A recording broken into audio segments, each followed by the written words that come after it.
man, 40-year-old Stephen Griffiths, a mature student, and charged him with the murder of the 3 women. He appeared at Bradford Magistrates Court and is currently on remand while investigations continue.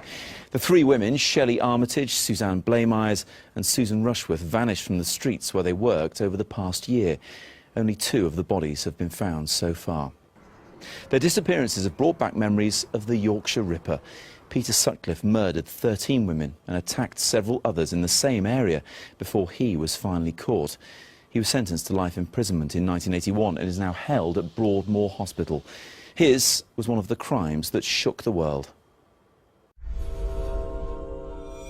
January 1981. The biggest manhunt in police history comes to an end. The police have arrested 34-year-old Peter Sutcliffe, the serial killer dubbed the Yorkshire Ripper. The first blow that felled me. Then there was 4 more blows after that. In 5 years, Sutcliffe brutally murdered 13 women. The skull, when you touched it, you could feel that there were multiple fractures all over the place. He claimed he was on a divine mission. He was adamant that God had given him this mission to rid the world of prostitutes. Seemingly eluding the police at will. He kept giving us the slip and he was always one step ahead of us.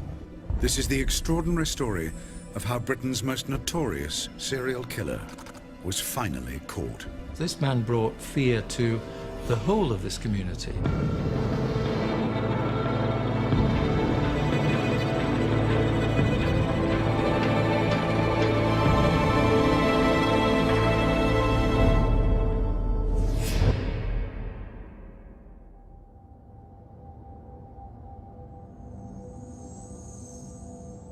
Leeds, 1975.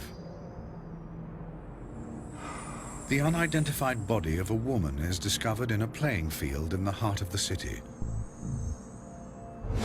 It's the 4th suspected prostitute murder the police have dealt with that year. But this one's different. There's something about the injuries that worries forensic pathologist Professor Mike Green. The overriding feature was a single blow or 2 blows to the back of the head round about here, and then once the patient is immobilised, other injuries were inflicted. These were stab wounds. They were an unusual shape, but what was particularly unusual was that all of these wounds showed reinsertion. And this is one of the many things that makes this case so different from your typical homicide. I certainly have never seen another case like it, and I don't think many people will have. The body is identified as 28-year-old Wilma McCann. She lived just 100 yards from the playing field where her body was found. The memory of that day still haunts her son, Richard. This police officer sat us down, and I'll never forget those words. Your mum's been taken to heaven. You're not going to see her again. And as a 5-year-old boy, yeah, I was devastated. We worked out over the next few weeks that she'd been attacked at the back of the house on that field. Alarmed by the savagery of the attack, the West Yorkshire police launch an all-out investigation. But Wilma McCann's killer remains elusive.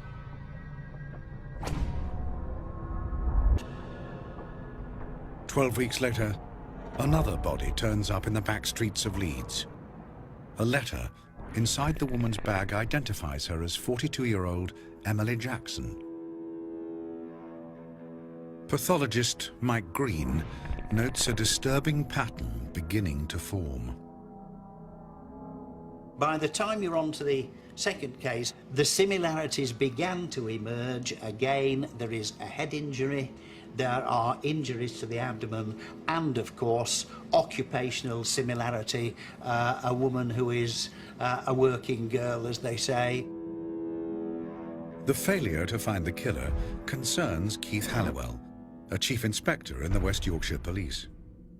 Our murder detection rate had been as high, if not higher, than most other forces in the country. There were years when we'd no outstanding or unsolved murders.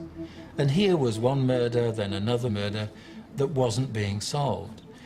And as far as the police were concerned, there was utter frustration. The press seize upon the similarities between the two murders. Constable Andrew Laptew is there when the police find the first clue to the identity of the killer. Emily Monica Jackson was found at the rear of a bakery. We actually saw the body with a Wellington boot print across one of her thighs, which was quite a vivid sight. More boot prints are found in the soil near the body. Forensic experts set about analysing them. They took the casts of these marks using plaster of Paris. What they realised was they could give an idea of the size of the footwear that had left this mark. They had a tread pattern that they could work from. When the forensic team discovers that the print belongs to a size 7 workman's boot, they suspect the killer may be a manual worker.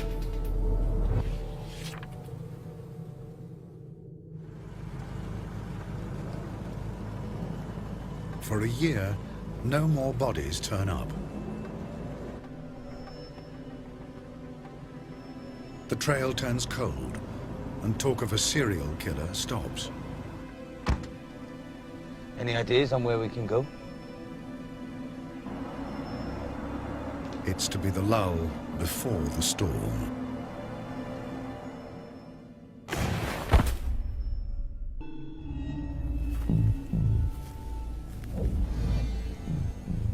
Two women have been found murdered in disturbingly similar ways in the city of Leeds.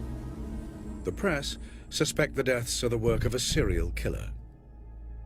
Despite an intensive police investigation, the attacker remains as elusive as ever. It's now been a year since the last body was discovered. Theories about a serial killer appear unfounded.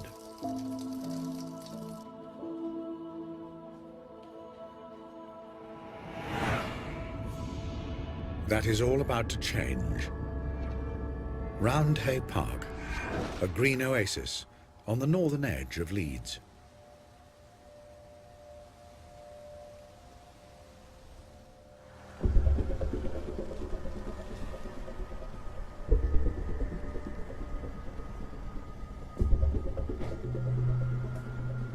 On February the 5th, 1977, the tranquility of the park is shattered.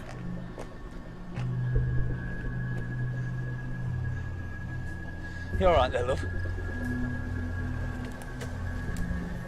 Come on, how long is this going to take?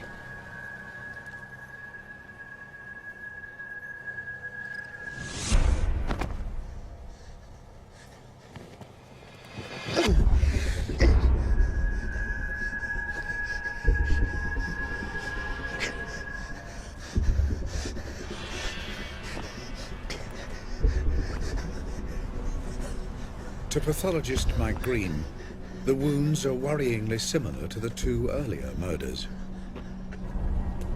By the time we were on to the third one, again, head injury, injuries to the abdomen, so a definite series has emerged by then.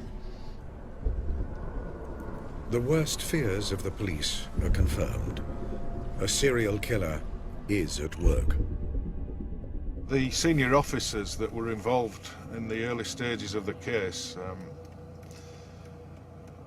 put two and two together, and because of the method of the victims being attacked, i.e. the hitting on the head with a hammer and then subsequently the stabbing, multiple stabbings, it became evident that it was the work of one person.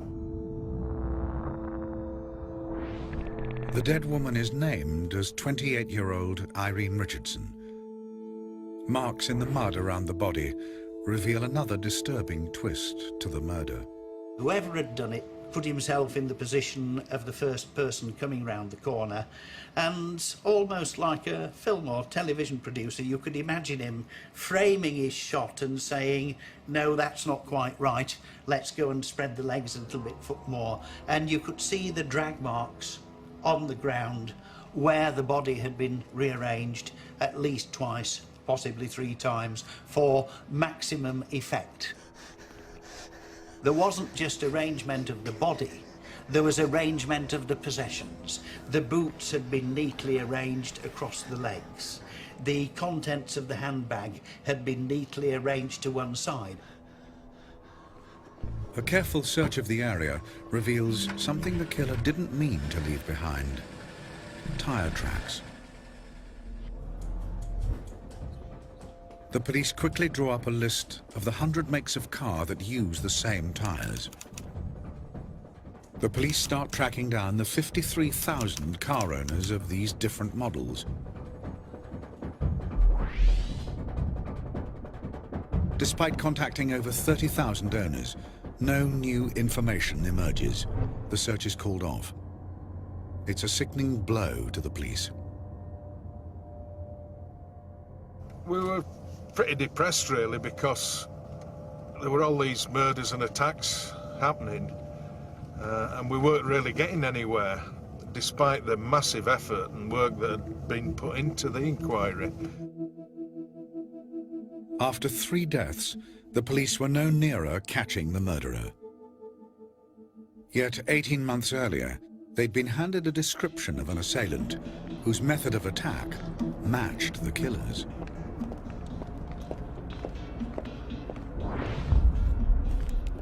Walking home, 14-year-old schoolgirl Tracy Brown is approached by a man. He just seemed very unassuming, and I wasn't aware that I should fear or any fear with this person. And I didn't feel that I was in a dangerous situation with him. What happened next still haunts Tracy over 3 decades later. I just felt like a dull thud. There was no pain. It was that hard, it was knocked me senseless. And it just felled me. And I was just on the ground, and it was hitting me again. I didn't even panic, I just remember just saying, oh, stop, please, just stop. Disturbed by a passing car, Tracy's attacker runs off. Despite spending over a week in hospital, Tracy is able to give police a clear description of her attacker. He had dark Afro-style hair, a really dark full beard, swarthy complexion, very dark eyes, almost black eyes. Even with the photo fit, the police can't find a convincing suspect.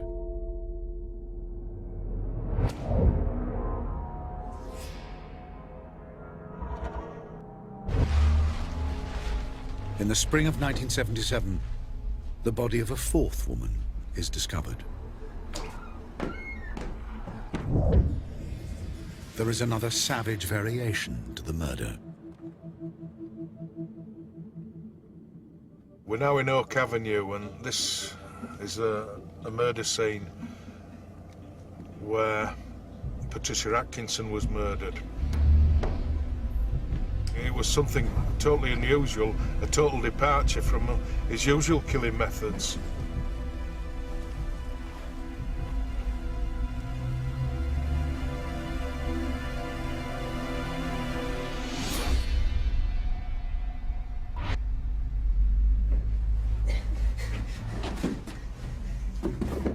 It's the first time a body has been found indoors, and the attack shows a disturbing escalation of violence.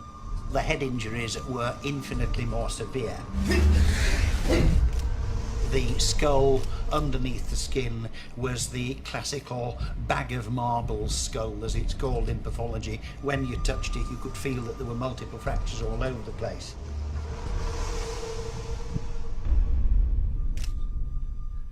On the bedsheets at Patricia Atkinson's flat, the police discover a bloody boot print. It's a good match for the prints found at the murder scene of Emily Jackson. But no other evidence turns up.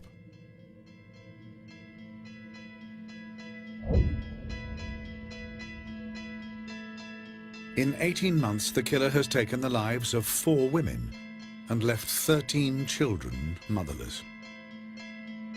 The police make 2,300 house inquiries and take over 2,000 statements, all to no avail.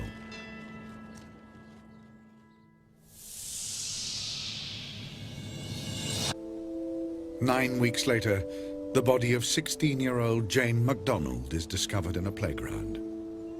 Her death will completely alter the public perception of the killings. For me, and also for a lot of society, when he killed Jane MacDonald, I think that's when it changed, because this was an apparent innocent victim. They were all innocent as far as I'm concerned, but you know, the police and the media were suggesting that because it was a 16-year-old girl, this man would kill anybody. News of Jane MacDonald's murder spreads alarm throughout the north. This man brought fear to the whole of this community. And because we didn't know who this was, because we didn't know where he would strike, everybody was frightened. Following Jane MacDonald's murder, Assistant Chief Constable George Oldfield is appointed head of the entire investigation. His first act is to bring all the information about the 5 murders under one roof. The volume of information gathered is enormous. Oldfield sets about trying to cross-reference all the evidence. Right, you lot. Listen. All of you need to get much more detailed statements. And I want to see everything recorded onto index cards. Get on with it.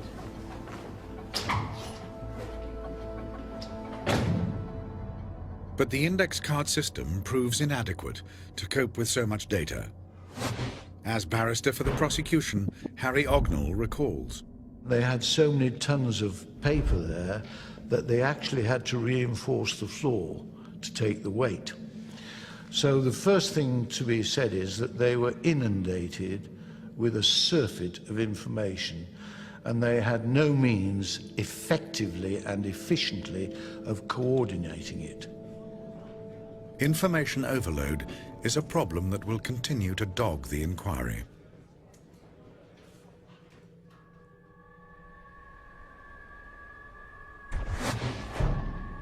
The killer's 6th victim is found in an allotment near a cemetery in Manchester.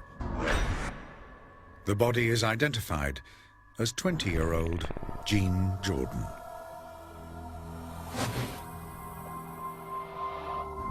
The forensic team make a crucial breakthrough.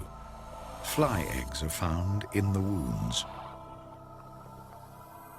Now, there are some flies who prefer to lay their eggs in the shade, and some flies prefer to lay their eggs in bright sunlight.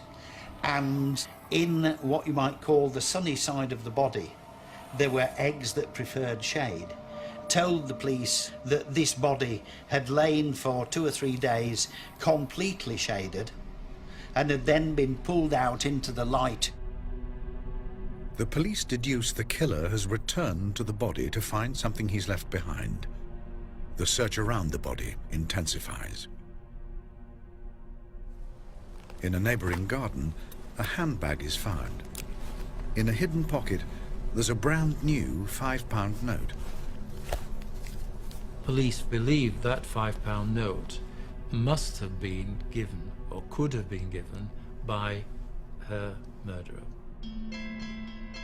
Tracing the £5 note from the Bank of England to Yorkshire, the police come up with a list of 35 firms that could have included the note in their payroll. One of them is T&WH Clark, an engineering haulage company, the workplace of lorry driver Peter Sutcliffe. As a possible recipient of the £5 note, The police interview Sutcliffe. We're going to run past where Peter Sutcliffe used to live.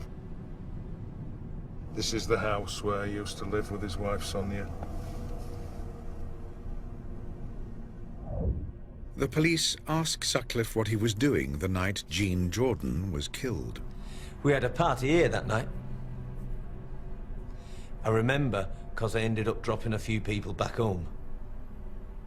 That's right, isn't it? You remember that, don't you? Yes. Sutcliffe was to reveal later why the police so readily accepted his alibi. This is where Sutcliffe got away literally by the skin of his teeth. He was about the 400th person who was interviewed by the police that weekend, and as he said in his interview afterwards, they were so tired that I could have told them anything and they would have believed it. The failure of the £5 note inquiry ends in tragedy. Less than 6 months after Sutcliffe's interview, the bodies of Yvonne Pearson and Helen Ritker are found. In May of that year, his 9th victim is named as 40-year-old Vera Millwood. The press dubbed the killer the Yorkshire Ripper. The manhunt for the Ripper is stepped up. A covert operation noting number plates of cars that frequent red light areas begins. The police are looking for cars that are spotted in 2 or more districts. One name keeps cropping up.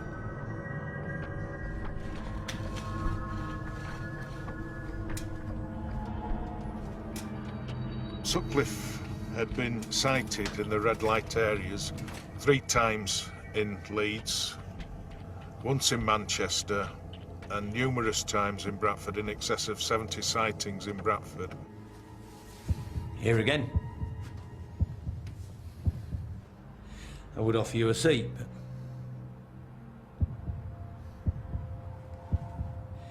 Give us a minute, will you, love?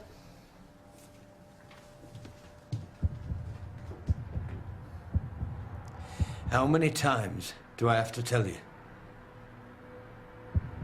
I drive through the centre of Bradford on my way home. And I haven't been to Leeds in ages. I've no reason to. So, if you don't mind.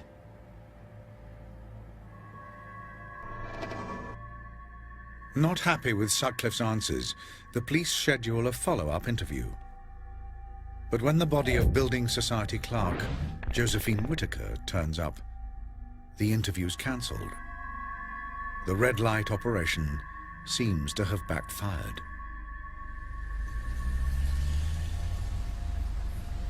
Police activity was so intense that he would have been spotted in the red light areas, so I decided to select his victims elsewhere, away from the red light areas. Forensics analysis of the Whittaker murder scene uncovers a boot print. A worn-down area on the right boot suggests the wearer could be a long-distance driver. It's another clue pointing to Sutcliffe as the Ripper. But when a seemingly vital piece of evidence is handed to the police, they're to be led down a different path, with tragic consequences.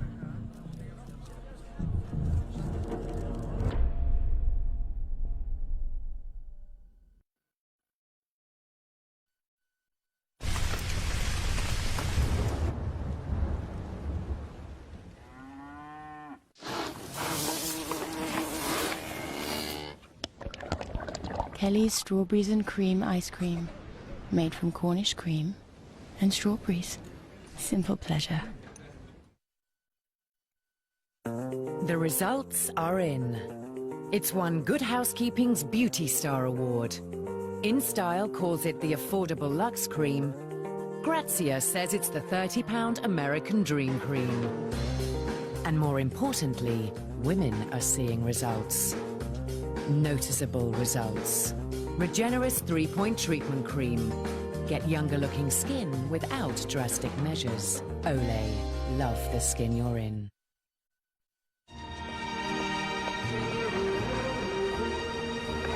Welcome to my world. Won't you come on in? Welcome to my world. It's not too late to book your perfect summer holiday. Thompson Holidays, built with you in mind. Be prepared and keep your legs perfectly smooth. Now with essential oils, new Veet Supreme Essence Wax Strips. Simply warm, peel, apply and remove. Then wipe for luxuriously smooth skin that lasts up to 4 weeks. Discover the smoothness of Supreme Essence. Veet, what beauty feels like.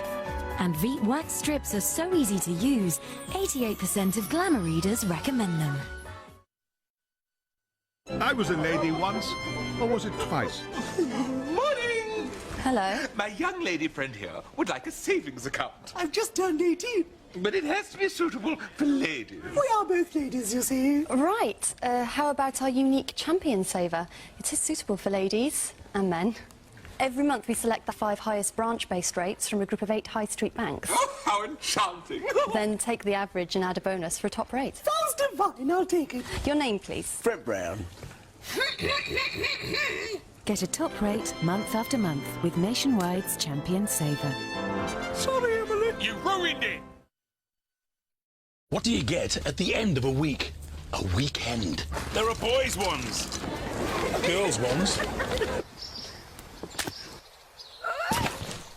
And dirty ones. Whatever your weekend, make the most of it. Hey.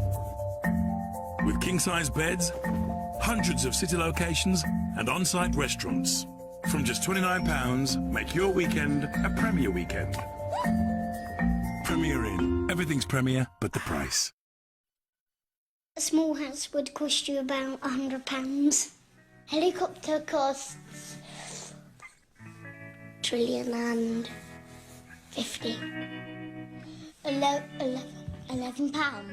£11.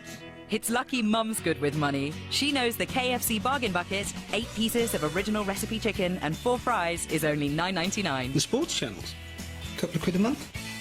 The KFC bargain bucket, only $9.99.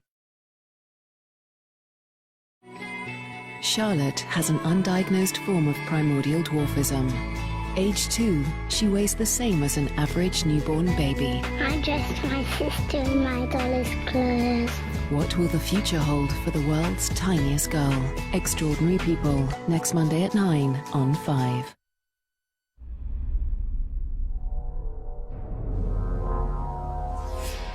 In less than 4 years, the killer dubbed the Yorkshire Ripper has claimed the lives of 10 women.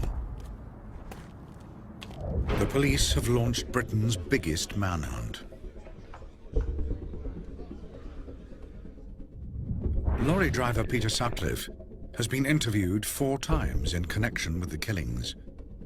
Is the net finally closing in on the Yorkshire Ripper?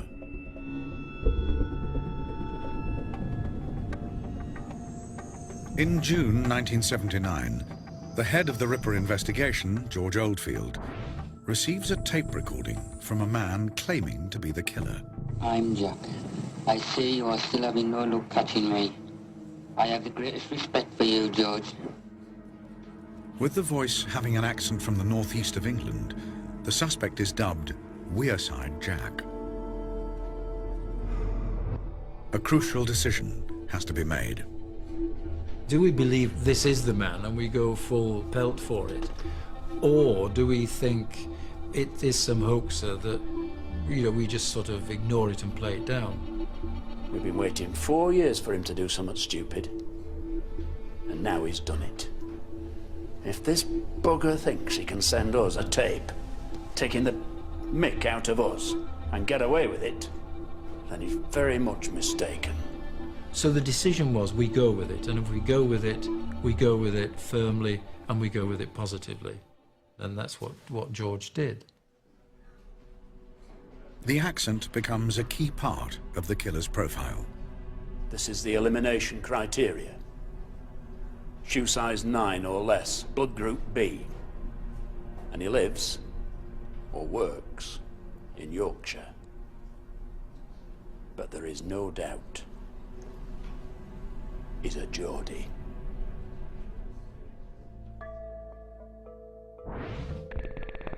Armed with the tape, the police begin a nationwide publicity campaign. One of the most powerful memories that I have of that era was when West Yorkshire Police received that cassette recording. My name's Jack, you're no nearer to catching me now than you were 4 years ago when I started. I heard that in a club one night and I thought, my God, that's the man that killed my mum. That's the man that I think's going to kill me. And that chilling recording has remained with me ever since. Briefed to take special note of the person's accent, the police begin a series of follow-up interviews. Andrew Laptew is sent to question Peter Sutcliffe. We told him what the nature of our business was. He invited us into his lounge. I don't know why you keep bothering us. My mates at work have even started calling me Ripper. I'm getting sick of it.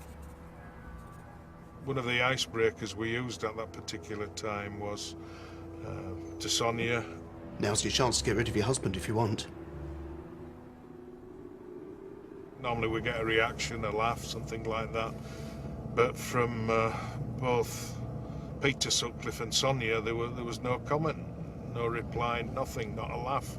I thought it was a bit strange. Get us a cup of tea, will you?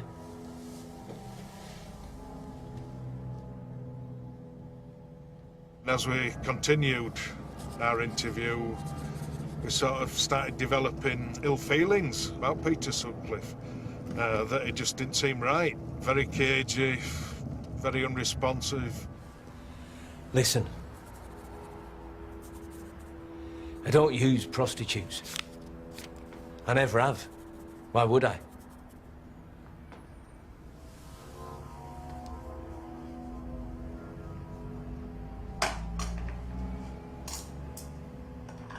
When we sort of started thinking about it in some depth, certain alarm bells started ringing, i.e. his general appearance, which completely fitted the photo fit. The shoe size fitted footprints that were found at scenes of crime. His firm, W.H. Clark's at Shipley, were featured in the £5 note inquiry. Laptew writes up his report and takes it to his commanding officer. He is stunned by the reaction. He summarily dismissed it. I was gutted, absolutely gutted. Not so much because I've been rejected, but the way I had been rejected. That I'd been made to look pretty stupid. And that was the hurtful part. The biggest factor, which went to negating my report, I assume was because he wasn't a Geordie. He didn't have the Geordie accent. Not everybody is convinced the voice is that of the Ripper. George Orfield came over to the farm and played this tape. And I just remember listening to it. I said, no, it's not him. As much as I tried to tell him it was a Yorkshire accent, he was actually focused on this guy being a Geordie guy. And it was getting a little bit frustrating himself, because I just thought that I wasn't telling him what he wanted to hear. With Sutcliffe excluded from the inquiries, it's not long before another body turns up. On the 2nd of September 1979, the killer strikes again. This area is Backash Grove, where Barbara Leach, a student at Bradford University, was found. She was assaulted, stabbed, and then dumped in a niche normally reserved for dustbins in this back alley.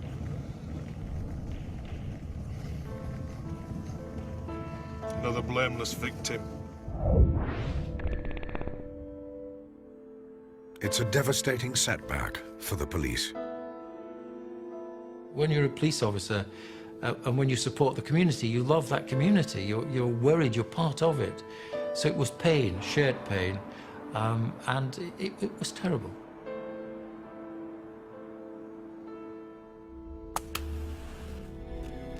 Pressure mounts on West Yorkshire Police to call in outside help. George, why don't we call in the Yard? New Scotland Yard? Those useless buggers haven't caught their own Ripper yet. Go on, lad. Get yourself home.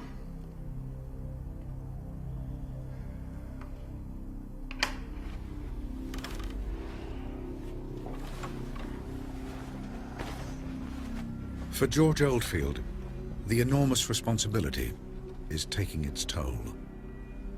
The masses of information that was coming up to him was extraordinary, and one individual couldn't cope with that. I think he was sort of up 24 hours a day dealing with this. With the investigation in disarray, Oldfield is removed as head of the Ripper Squad.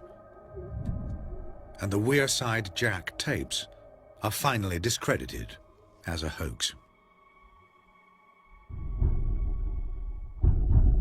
In August and November of 1980, the Ripper claims his 12th and 13th victims, civil servant Marguerite Walls and student Jacqueline Hill. 6 of the best minds in British policing are brought in to shake up the inquiry. They become known as the Ripper Super Squad. One of the key members of the squad is forensic expert Professor Stuart Kind.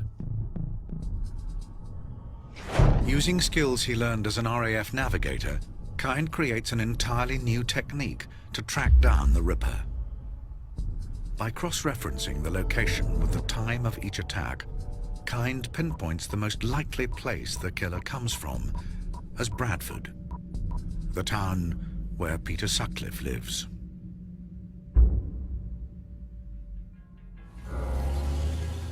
Kind's geographical profiling takes the police one step closer to Sutcliffe. But will the Yorkshire Ripper be caught before he kills again?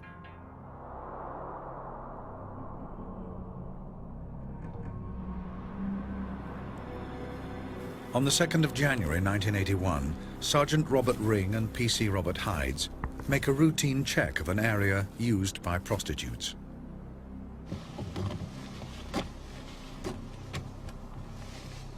What's your name? John Williams. Where you from, Mr. Williams? Rotherham. Who's she? My girlfriend. What's her name? I don't know. I haven't known her that long. Are you trying to kid? Do I look like I've fallen off a Christmas tree? Wait here. When the registration plate is checked, the details fail to match the car or driver. Those plates belong on a Skoda, and you don't look very much like a Mr. Khan. I'm going to place you both under arrest. You get out. You stay there, love.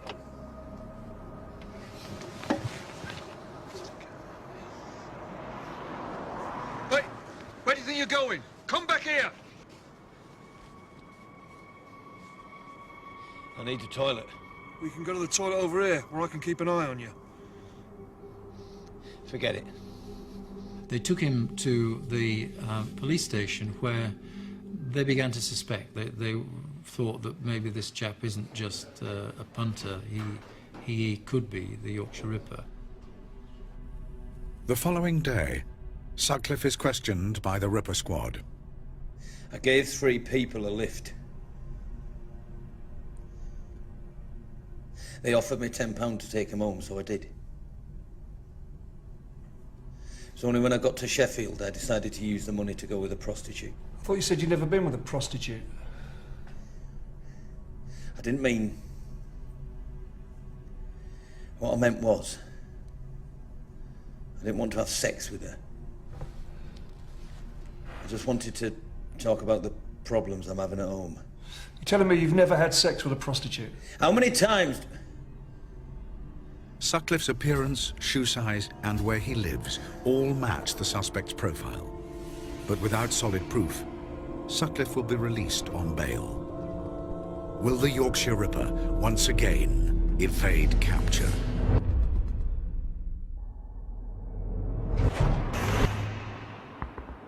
Get out. You stay here, love. After he's caught with a prostitute on the outskirts of Sheffield, Peter Sutcliffe is questioned by the Ripper squad. It were only when I got back to Sheffield that I decided to use the money to go with a prostitute. It's the 10th time he's been interviewed in relation to the killings. But unless they find hard evidence, the police will have to let Sutcliffe go.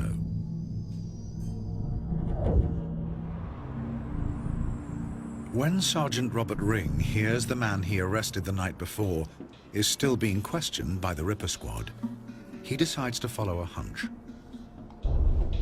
Remembering Sutcliffe had slipped away for a few seconds, he returns to search the area.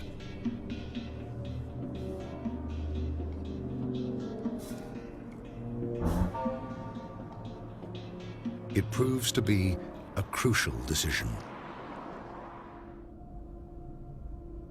The police confront Sutcliffe with their findings. I think you've been leading up to it. Leading up to what? The Yorkshire Ripper. What about the Yorkshire Ripper?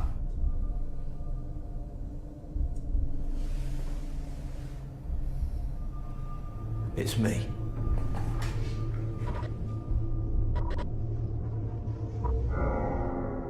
Sutcliffe told me that at that moment, miraculously, God told me I had to tell the truth, my mission was over.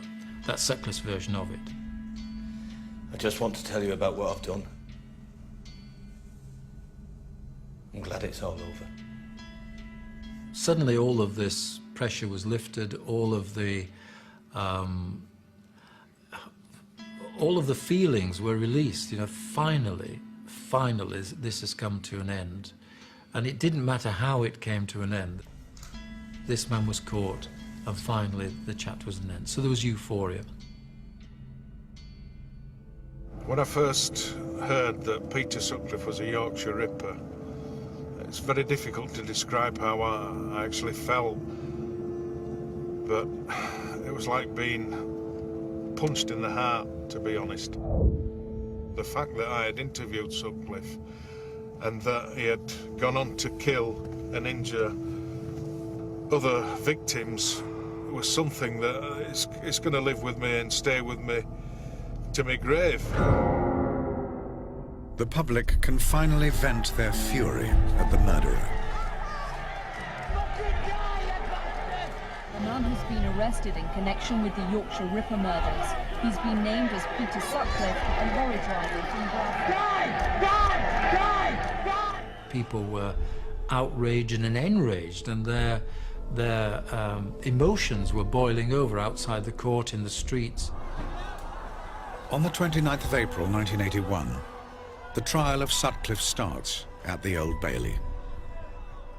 Despite confessing to the killings, Sutcliffe enters a plea of manslaughter on the grounds of diminished responsibility. Sutcliffe's thesis, if I can call it that, was that having had an experience in a Bingley cemetery when looking at a gravestone of a dead Polish person, he'd had this message from God, which in fact conferred upon him a divine mission to kill prostitutes. Those involved with the case offer another reason why Sutcliffe killed. I think that his motive for causing the deaths of these women were for his own sexual gratification. I think it's the only way he could get any form of sexual satisfaction. I'm going to need you to take your clothes off. Forensics need them. The belief Sutcliffe is a sexual predator is further supported with the recent revelation about a strange undergarment he was wearing at the time of his arrest. What the hell are those? Leg warmers. Made from a V-necked sweater, Sutcliffe's bizarre leggings were designed to protect his knees and leave his genital area uncovered. Because this garment, as I understand it, would have powerfully demonstrated that he was minded when he'd assaulted and in some cases, many cases, killed his victims, he would masturbate over their body. The trial of the Yorkshire Ripper lasts for 14 days. Dismissing Sutcliffe's claims of diminished responsibility, the jury find him guilty of 13 cases of murder. Sutcliffe is handed 20 life sentences. I think everybody in the country wanted this guy to be convicted, for this guy to go down for a long time. And I suspect the majority of people certainly in Yorkshire would have liked him hanged. That would have been my feeling. I believe he should have been hanged. For the police, the elation at the verdict doesn't last long. A report looking at the 5-year Ripper manhunt paints a damning picture of the investigation. There was this feeling of immense sorrow that some of our senior colleagues who had put their hearts and souls and their physical health so completely into the inquiry were simply butchered to satisfy the press.